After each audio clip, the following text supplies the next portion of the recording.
हमारे देश के 147 प्लस करोड़ जो पॉपुलेशन है उनमें से एक मैं भी हूँ। तो हम सबका एक अटूट विश्वास है एक व्यक्ति पर, जो हमारे माननीय प्रधानमंत्री श्री नरेंद्र मोदी जी पर।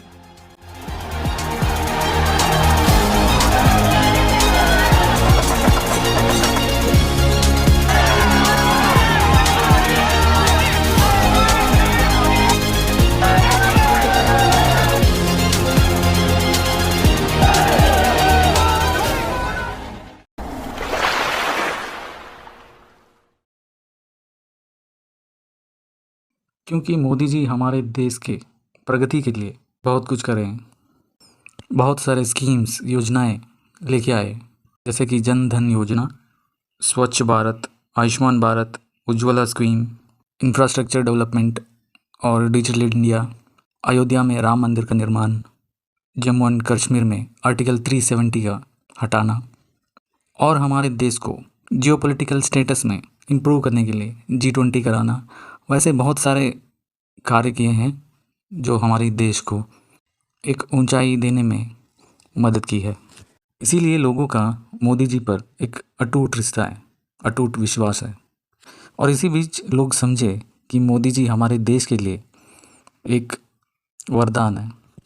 तो इसी तरह दोस्तों, मई 2024 को एक टीवी इंटरव्यू के दौरान मोदी जी पब्लिकली बताए कि उनको भगवान ने एक मकसद के तहत यहाँ पे भेजा है। लेकिन मैं इतना जरूर कन्विंस हूँ, यानी कोई मुझे मूर्ख कह सकता है, कोई मुझे पागल कह सकता है,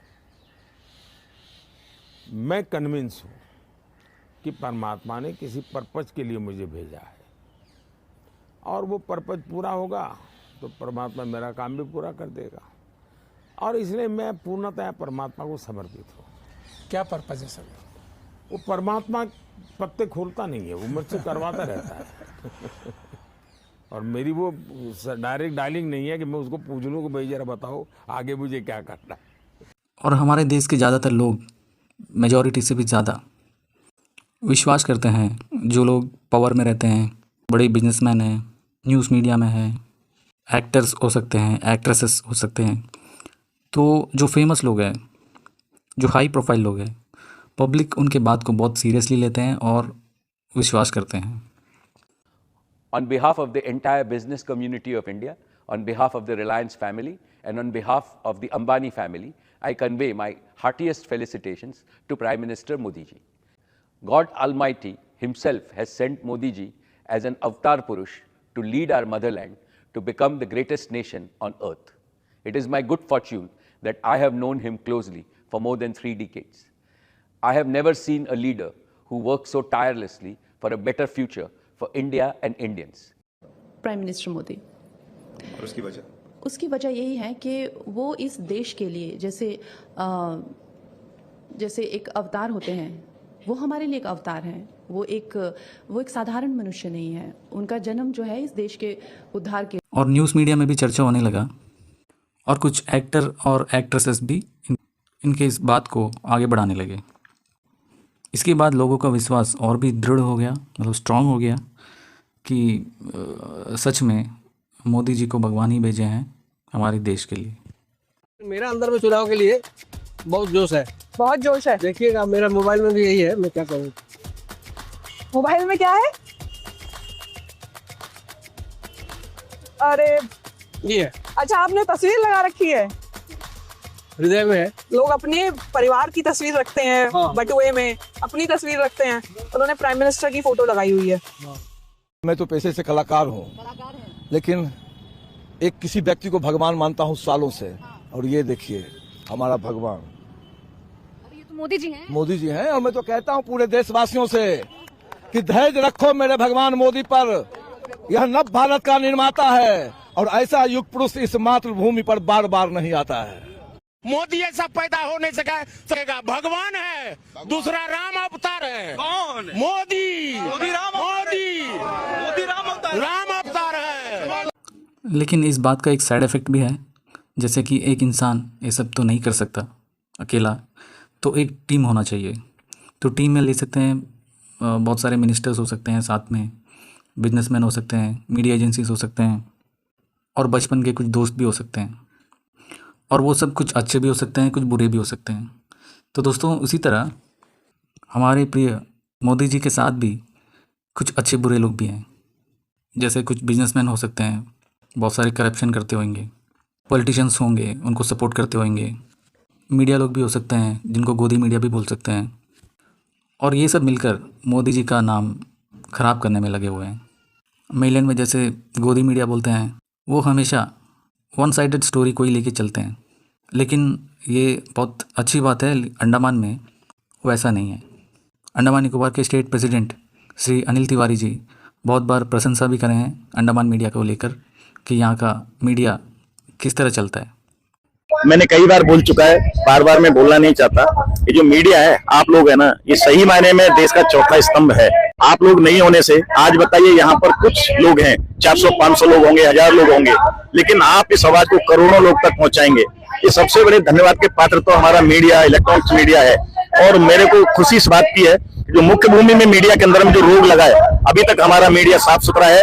मैं आपसे भी प्रार्थना करूंगा, ईश्वर से भी प्रार्थना करूंगा, जो मुख्य भूमि में जो रोग हमारी मीडिया के अंदर में आया है, वो अंडमान निकोबार में ना आए, और आप इसी तरह से जनता के बीच में जाकर के काम करते रहे। आपके लिए बहुत बहुत धन्यवाद। अगर बीजेपी पार्टी में कुछ नेता लोग कुछ गलतियां भी कर देते हैं तो लोग उन्हें माफ़ कर देते हैं, क्योंकि उनको बहुत भरोसा है मोदी जी के ऊपर। जैसे कि योगी आदित्यनाथ जी ने वेस्ट बंगाल में इलेक्शन से पहले अपने एक स्पीच के दौरान, तुम मुझे खून दो, मैं तुझे आज़ादी दूंगा, ये जो नारा है, ये नारा को मिसकोट कर दिए थे। जैसे कि ओरिजिनली ये जो है नेताजी सुभाष चंद्र बोस जी ने कहा था, लेकिन ये बाय मिस्टेक योगी आदित्यनाथ जी ने बोल दिया कि स्वामी विवेकानंद जी ने कहा था, बल्कि दोनों महापुरुष वेस्ट बंगाल के ही थे। बहनों और भाइयों, जब हम बंगाल की बात करते हैं, याद करिए स्वामी विवेकानंद इसी बंगाल की धरती ने दिए हैं। स्वामी विवेकानंद ने कहा था, तुम मुझे खून दो, मैं तुम्हें आजादी दूंगा। बहनों और भाइयों, नेताजी का यह उद्घोष भारत की आजादी का मंत्र बन गया था। ना योगी जी ने माफ़ी मांगी, ना स्वामी विवेकानंद जी का संस्थाएं कोई अपोज किया था, ना नेताजी सुभाष चंद्र बोस जी का कोई संस्था इसे अपोज किया था। लेकिन लोगों ने वहाँ पे बीजेपी सरकार को लेके आया, क्योंकि उनको बहुत विश्वास है नरेंद्र मोदी जी पर, क्योंकि लोग जानते हैं नरेंद्र मोदी जी को स्वयं भगवान ने भेजा और ये देश के लिए कुछ ना कुछ तो करेंगे। लेकिन मोदी जी की टीम में कुछ ना कुछ कमी तो है, क्योंकि मोदी जी से जुड़े हुए उनके दोस्त शायद उनका कोई मन के करीब नहीं है। मोदी जी सारे देश को मन की बात बताते हैं, लेकिन उनकी मन की बात सुनने का एक भी दोस्त नहीं है। ऐसा है कि मेरा केस थोड़ा विचित्र है। बहुत छोटी आयु में मैंने घर छोड़ दिया। घर छोड़ा मतलब सब कुछ छोड़ा मैंने, किसी से हमारा संपर्क नहीं था। लेकिन जब मैं सीएम बना तो मेरे मन में कोई इच्छाएं जगी। एक इच्छा ये जगी कि मेरे क्लास के जितने दोस्त हैं सबको मैं सीएम हाउस में बुलाऊं। 36-35 लोग इकट्ठे हुए थे और रात को बड़ा खाना वाना खाया, गपशप मारे, पुरानी बचपन की आदत ताजा की। लेकिन मुझे बहुत आनंद नहीं आया। आनंद इसलिए नहीं आया कि मैं दोस्त खोज रहा था, लेकिन उनको मुख्यमंत्री नजर आता, तो वो खाई पटी नहीं। और मेरे जीवन में शायद तू कहने वाला कोई बचा ही नहीं।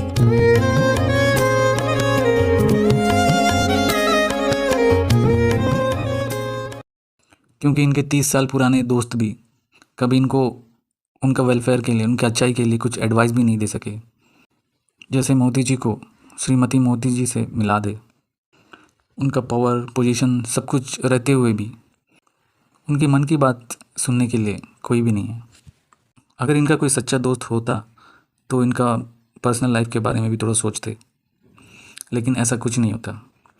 लेकिन उसका बदले में मोदी जी के साथ रहे मिनिस्टर्स, ऑफिशियल्स, ये सब लोगों को कभी कभी ऐसे ट्रीट करते हैं जैसे कि अगर मोदी जी का भक्ति करे तो उनका काम सब हो जाना, चाहे मिनिस्ट्री से हो, कंसर्न ऑफिशियल से हो, बैंक से हो, मीडिया से हो, कहीं से भी हो, इनका काम हो जाता है। अगर कोई भक्ति ना करे तो उनको अलग तरह से ट्रीट किया जाता है। उनको चाइना और पाकिस्तान का एजेंट्स बोला जाता है। उनको अरेस्ट किया जाता है बहुत सारे मौके पर। कभी कभी फायरिंग भी किया जाता है, जैसे कि लद्दाख में हुआ था। और बाकियों के ऊपर बुलडोज़र चलाया जाता है और लोगों को 15 लाख भी नहीं देते। तो इसीलिए दोस्तों लोगों का जो विश्वास है अभी का प्रेजेंट टाइम में धीरे धीरे टूट रहा है, क्योंकि एग्जामिनेशन पेपर्स लीक हो रहा है, ब्रिजेस कोलैप्स हो रहा है, करप्शन बढ़ रहा है, इंफ्रास्ट्रक्चर का क्वालिटी नहीं होता है, और हमारे देश की नदियाँ साफ़ ही नहीं हो पा रहा है, और हमारे देश के रुपये को हम रिस्पेक्ट नहीं दे पाते, क्योंकि हम रिस्पेक्ट US डॉलर को करने लगे हैं। इसीलिए उसका कद बढ़ता जा रहा है और हमारे रुपये का वैल्यू कम होता जा रहा है। देश के लोगों को पता है प्रधानमंत्री मोदी जी बहुत बिजी रहते हैं, क्योंकि उनको बहुत सारा काम होता है, पूरा देश को संभालना होता है और बहुत बिजी रहते हैं। फिर भी हमारे देश के 147+ करोड़ का जो पॉपुलेशन है, इनका अटूट विश्वास है और ये ऑलरेडी कन्विंस्ड है कि प्रधानमंत्री मोदी जी को साक्षात भगवान ने भेजा है। कुछ लोग मुझे कभी कभी पूछते हैं कि आपकी सफलता का रहस्य क्या है, ऐसा मुझे पूछते हैं। मैं हर एक को जवाब नहीं देता हूं, लेकिन आपको मैं बता देता हूं। ईश्वर कृपा है, मैं समय से पहले समय को भांप सकता हूं। और मोदी जी उस मकसद को पहचानना, याद करना बहुत ज़रूरी है इस टाइम में, क्योंकि देश के अलग अलग मिनिस्ट्रीज क्या ठीक ठाक काम कर रहे हैं, प्रधानमंत्री मोदी जी को एक बार रिव्यू करना चाहिए। और लोगों का अटूट विश्वास है मोदी जी पर और उनके कैपेबिलिटीज़ पर कि आगे हमारा देश का भविष्य उज्जवल होगा। थैंक यू दोस्तों, फिर मिलते हैं अगली वीडियो में।